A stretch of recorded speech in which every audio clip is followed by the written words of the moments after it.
This engine tasks me.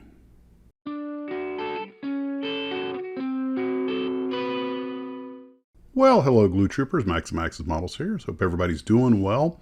So I got a few things done today, but this whole retirement thing is kind of throwing me off. You know, you wake up around the crack of noon, have breakfast around 1 in the afternoon. No, I'm just kidding, ish.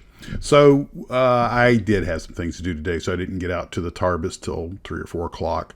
And actually, some of it was getting ready for the live stream, our 200th live stream. And the things I got done today, it was mostly forward travel, but there was, again, some more backups on the Jeep. Clearly, the reverse on this thing works. Okay, first off, I did make the axles to put on those front wheels. I used the Dremel that my wife got me, made quick work of it. And I knew that Hellcat runner tree material, of which I have plenty, was going to be just about the right size, and sure enough, if it wasn't perfect. So trimmed a few things down, bored some holes, and glued that puppy into place. But I made that the last thing I did so I'd have overnight to harden. Before we got to that, I decided that distributor cap, this kit, for all the detail, it does not come with spark plug wires. And at 1/16 scale, especially with that distributor cap, right there we can see it, and on flathead engine in the Jeep, the spark plugs are on top. I'm like, that's right there. You kind of have to put the spark plug wires on the distributor cap if you're going to, make something like this. It simply has to be done. It's the law of styrene. And at first I started with some thread, but it just looked like thread. And I actually got some of those little black wire brads that Bruce, the Mystic Modeler Ships, had suggested I use because they have a loop on the end for making turnbuckles and things when you're rigging stuff. Well, the little black wire was just about right, easy to bend, it fit, it was right size, so I cut a few pieces of shape. It took quite a bit of playing with it, but I was able to get the spark plug to distributor wires in there. And up close, they don't look that great, but unless you're going to look really, really close, and I'm not putting this on a table to be judged, it looks just fine. One of the problems actually was getting the hood to lay down and fit right. We're having some real problems now with the bigger parts. I thought the trouble would be with the smaller parts. They work great. It's the big parts. And the real wrestling match today was getting the back of the body tub on. Now, a Willys MB has a one-piece body tub. I know I used to have one. The World War II version does not have the tailgate. That's the post-war model, which shows, I believe, the M38 and later the civilian CJ2, I think. But anyway, the wartime Willys MB and 4 GPWs, it was one-piece body tub, or at least it was welded together. Mine was a one-piece, which means you really need a clean demarcation line. And I'm not sure why, but this thing just would not fit.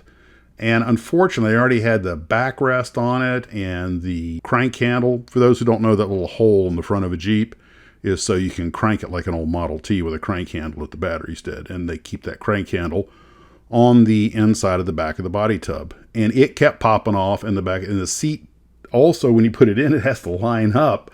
The framing has to line up with the bottom of the seat. They're two separate pieces. I probably clamped it and let it sit for an hour a couple of times and would go out and it just wouldn't be right.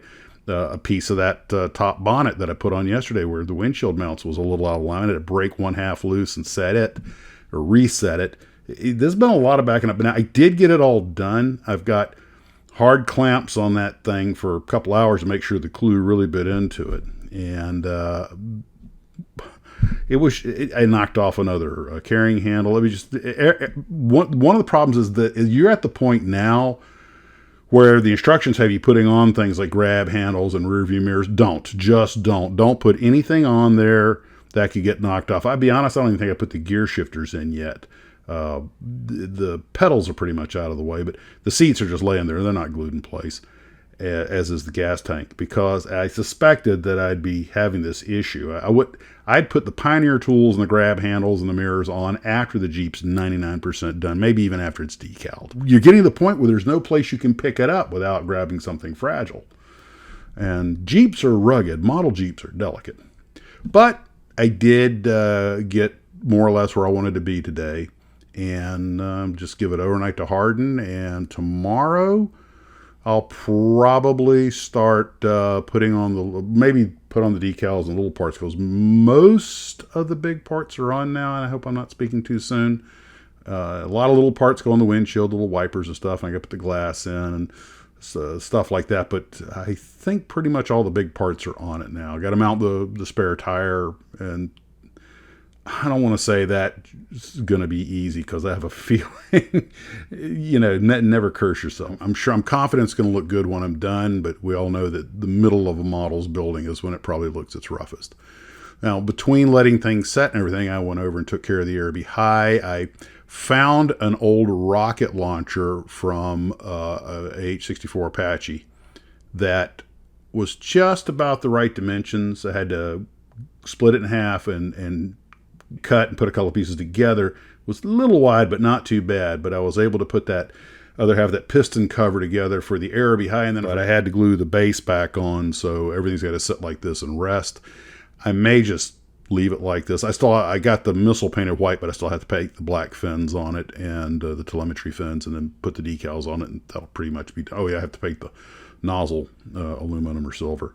But other than that, that's pretty much it. It's mostly done. It's a neat little kit. I like it. I obviously made a few mistakes, lost a couple of parts. Good move, Max. But if I pick up another one, I know a few little things I'll do to make the build a little better. But it's a good kit. I really, it's a subject I enjoy, and the kit was actually pretty straightforward, and it looks good. I like it. Very happy with it. Go Revell. I didn't even touch the Hellcat except to steal some runner tree material off of it. I just didn't get around to it. And I got to figure out where my dark blue paint is, because I don't know if they have a rattle can color that's right for this. I'm making it the dark blue all over. And I'm not sure if I have the proper shade of blue or not. Well, I'll have to find out. I'll probably get some work done on that tomorrow and start looking around for paints. I still got a lot of model on it left to build, but right now what I'm planning to do is not glue the propeller on, since the cowling pops off so easily. I'm thinking about just putting the cowling on it, putting the prop on it, and if I want to show the engine, I'll just pull the prop and the cowling. It's going to be a shelf sitter, so it's not a whole lot of point in trying to get too into the weeds with it. Well, that's the way everything's sitting right now. Overall, pretty good day. Definitely had some backups, but not the end of the world.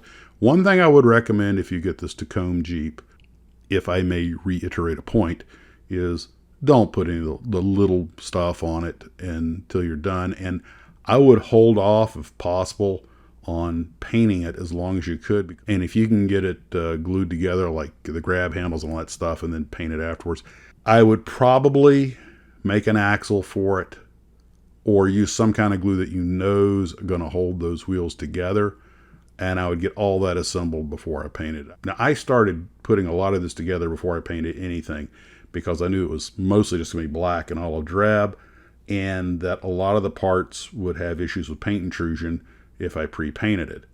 You just have to figure it out for yourself. Overall, it hasn't really been that bad, but I guess the inside parts, some of them you're going to have to pre-paint, but the outside, I think I would just wait until I had the thing assembled, probably. And it's some of these parts are really the bigger parts. It's almost like the bigger the part, the bigger the problem. Getting the front end to a line, getting the rear end to a line. It's been a trick, but I'm not the most experienced car builder, and for better or worse, this is essentially a car. And I know that a lot of you guys who build cars all the time are very adept at how to keep these things lined up. And you're going to have to be very careful about that if you want it to look good when you're done. The thing is the kit has so bloody much potential. I mean, it really is a detailed kit. And overall, things fit okay. So I'm just kind of picking nits here. And most of my problems have been self-induced. So, old eyes, old hands. But I do love the larger scale. That does make life easier. Okay, I've prattled on enough. I got to start working on stuff for the live stream, and boy, I tell you what, I am definitely staying busy. Today's work area comes from Glue Trooper Eric, who sent me a picture of his little slice of heaven where the magic happens. Guys, you take care of yourself. I hope your builds are going well. I hope you're doing fine. And as always, model on.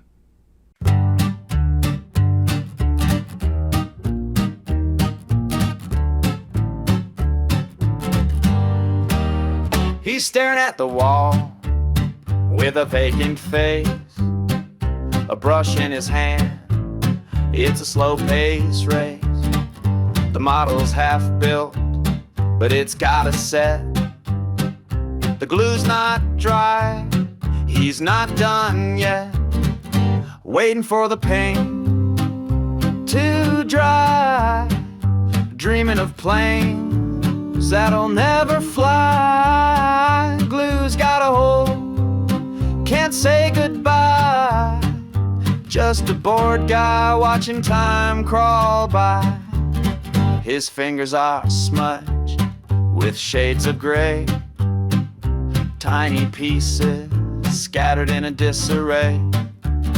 Instructions crumpled, tossed to the side, but he's still here with his quiet pride, waiting for the paint to dry, dreaming of cars that'll never drive by. Glue's got a stick, can't wave goodbye. Just a bored guy with a patient sigh.